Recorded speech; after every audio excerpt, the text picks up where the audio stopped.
This conference will now be recorded. Welcome. Thanks for listening in as we begin the Prosperity Ag webinar series covering the USDA Rural Energy for America program. My name is Christi Southerland. Today we're going to talk about the USDA REAP grant, including some things that we want you to know about, some important dates, and then we're also going to talk with Curtis Johnson from USDA about the program in more detail. So first we'll go over a little bit about what this program is. So the REAP program is run through the USDA, through the Rural Development Office. It is a cost share program. It's designed to fund energy efficiency and renewable energy projects. It offers up to 25% of the total project costs in a grant, and you can also combine this with a loan guarantee for up to 75% of the project costs. Here's a little bit of the most common type of grants that we see. They fit into two different buckets. There's energy efficiencies and renewable energy. As you can see, they can really vary from small projects such as lighting to really large projects such as methane digesters. If you have a question about, whether or not your project would be considered eligible, feel free to reach out to myself or USDA because these can really vary. So once you find out whether or not your project type is eligible, it's important to talk about whether or not you as an applicant are eligible. As you can see, there are three main applicant types. There's rural small businesses, agricultural producers, and rural cooperatives. If you are a rural small business, you have to be located in a rural area as defined by USDA. They have a really nice map that's on their website that you can type your address in, and it will show whether or not you are located in an eligible area. If you're an ag producer, you are eligible no matter where you're located. We've had some projects in very urban downtown areas. You don't have to be located in that rural area as a small business would. Rural cooperatives, such as a utility provider, as long as they meet certain characteristics, can also be eligible for projects. You'll notice that this does leave out some pretty big categories. So if you're a school, a university, a nonprofit, those are not considered eligible applicants, and unfortunately, they are not able to apply. There are several different grant types as far as sizing.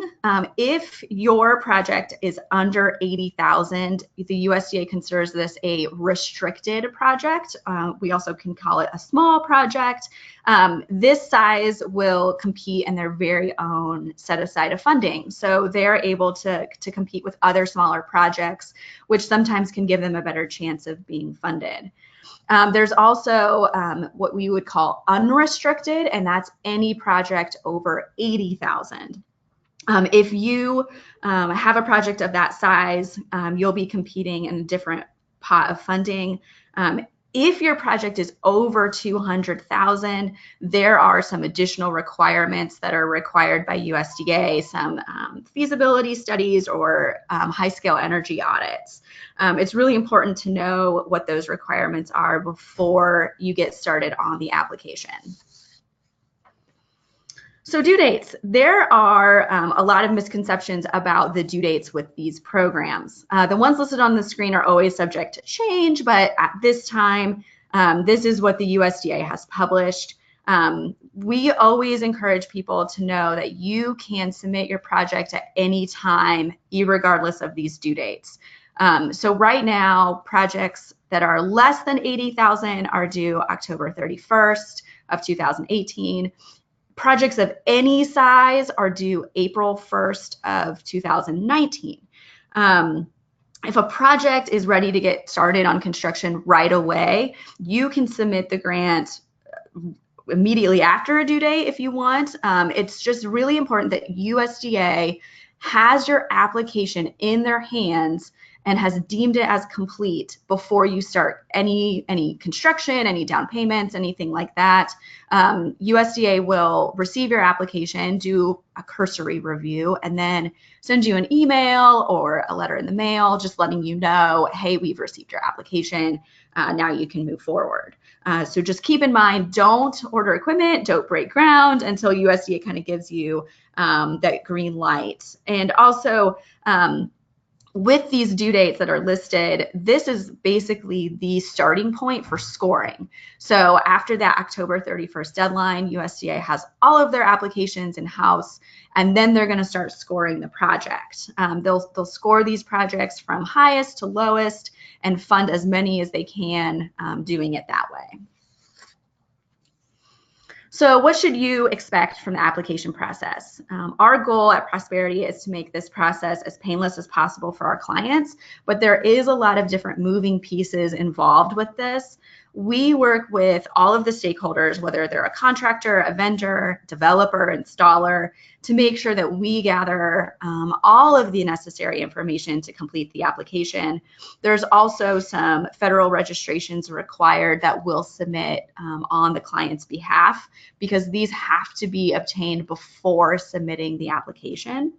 We'll take all of this information that we've gathered or submitted for, compile the application exactly how USDA wants to see it, and then we'll get it submitted. And we'll also do some necessary follow-up if that's required. We've worked really hard to develop some good relationships with USDA so that if they have questions, they're able to easily contact us and ask us for some follow-up.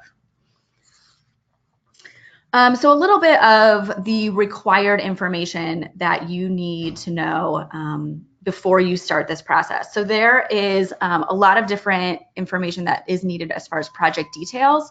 We need to know like what kind of equipment's going to be used, what the energy savings are, or the energy production, warranties. They also require that we submit 3 years of tax returns for the entity that's applying. If you are a new company, there are ways that we can supplement this. If you don't have 3 years of tax returns, usually it's through a very detailed pro forma, balance sheets, things like that. The articles of incorporation or a certificate of existence is also required. We have to submit W-2s just to prove that the employees that you say you have are there. We also have to show matching funds. So if you have a project that's $100,000, we have to show that you can fund this project of $100,000. That means either a line of credit, cash on hand, a loan. There's lots of different ways to show that, even if it's a combination of multiple different parts. And then, as we mentioned, there are some federal registrations that are required. All right, so we're going to switch gears a little bit, and we have Curtis Johnson from the USDA here to talk to us a little bit more about the program and details, cover some of the things that we haven't talked about yet. So Curtis, thanks so much for joining us today. Thanks for having me. Yeah, so I'd love to hear a little bit more and have you share about what your role at the USDA is. Well, my primary duties are as a business program specialist. It's a customer-facing role where you connect people with programs that provide technical assistance and access to capital to rural entrepreneurs so they can start or grow their business. I am also the state's energy program coordinator, where I serve as an internal subject matter expert and team lead on programs involving commercial energy efficiency and the production and utilization of renewable energy. That's great. It sounds like you work on lots of different types of projects. Tell us a little bit about what the profile of REAP looks like for Indiana, like what types of projects you're seeing, what kind of funding there is. Tell us a little bit about that. So the state receives an allocation of right around $750,000 for REAP grants annually. Plus, we typically get a few more projects funded through the pooling process, maybe another $100,000. As well, there's $250 million nationally for REAP loan guarantees. That's enough money to fund right around 30 projects out of the 50 or so applications received every year.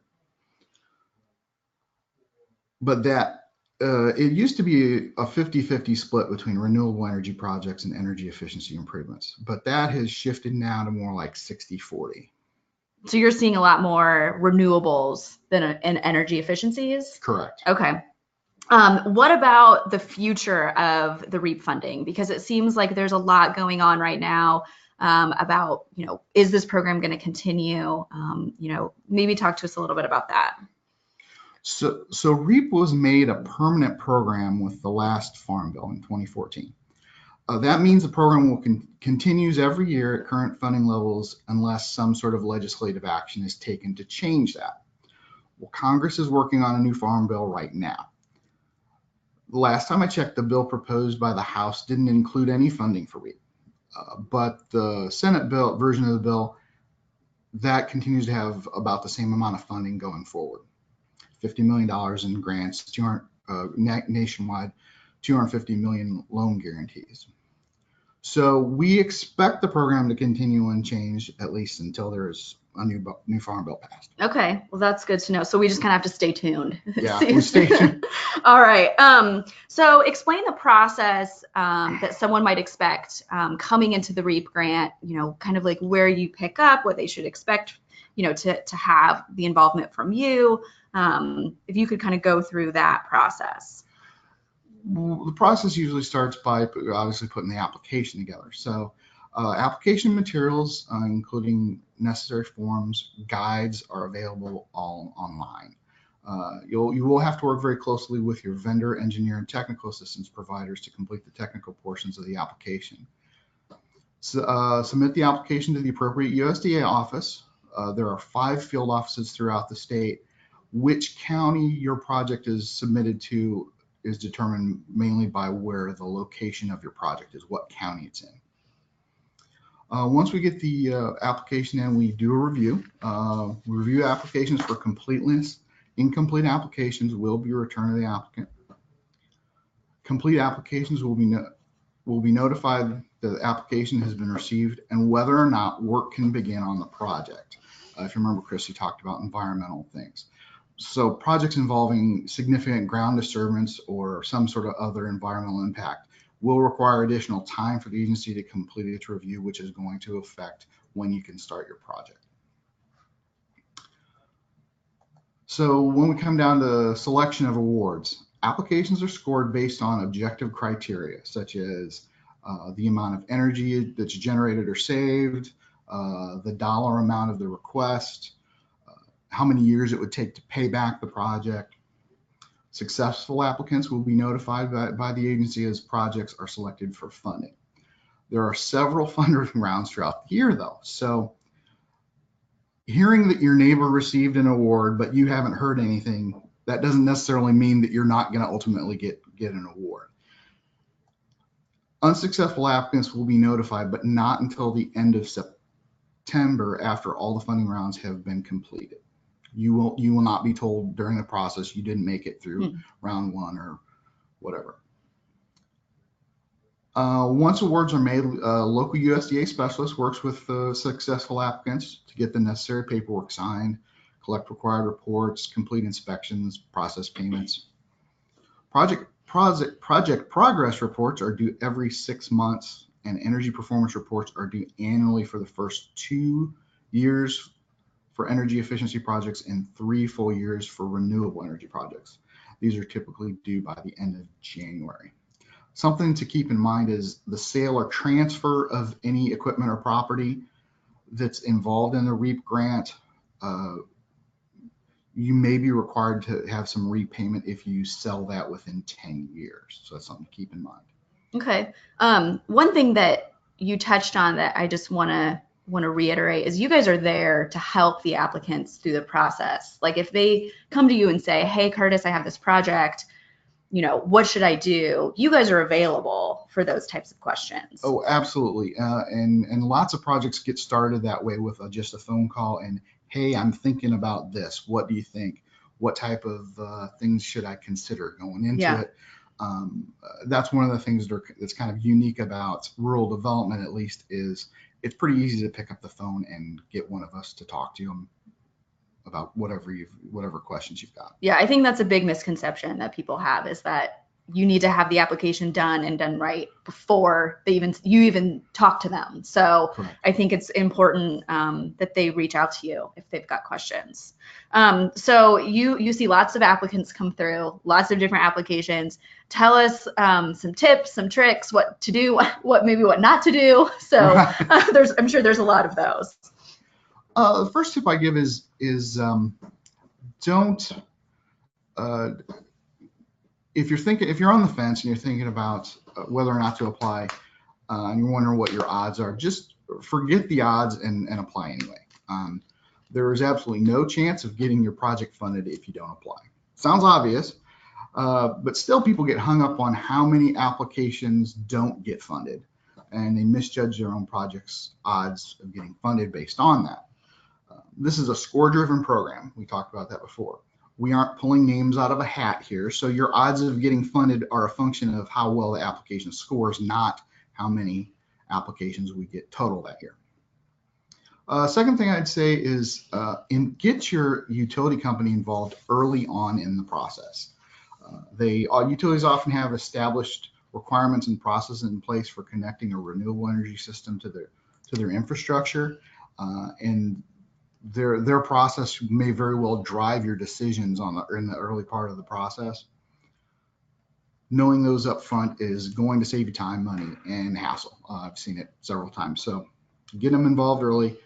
Most utilities also offer some sort of rebate or other financial incentive for customers making energy efficiency improvements. These can add up to as much money, if not more, than the REAP grant itself. But you're going to have to ask for it. My experience has been that if you're initially told that your utility company doesn't offer any rebates, keep digging.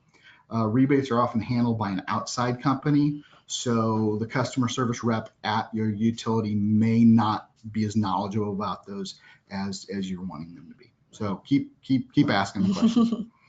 And the last thing is to ask for help. We kind of hit on that before, but over 85% probably of the applications received are written by someone other than the applicant.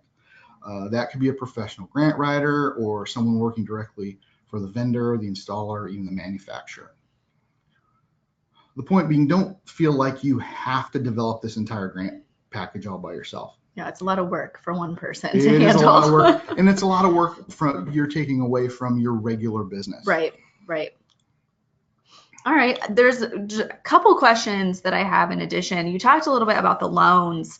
Are those underutilized? Are people applying for these loans? Is there usually money available, or are they tough to get? The loan guarantee part of this is severely underutilized. We've got $250 million available nationally, and I don't worry too much about running out of money on that.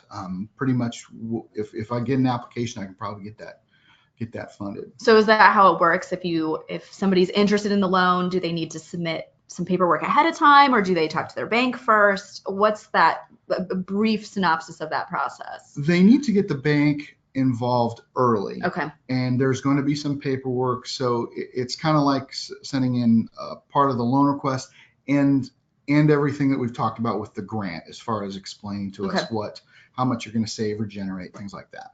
But yeah, get the bank involved early, and ask for help with the paperwork. Okay. Because oftentimes the loan officers aren't familiar, and we can hold their hand through that one too. Yeah. So that one is underutilized, but the REAP grant is oversubscribed, which means you receive more applications than you can fund. Correct.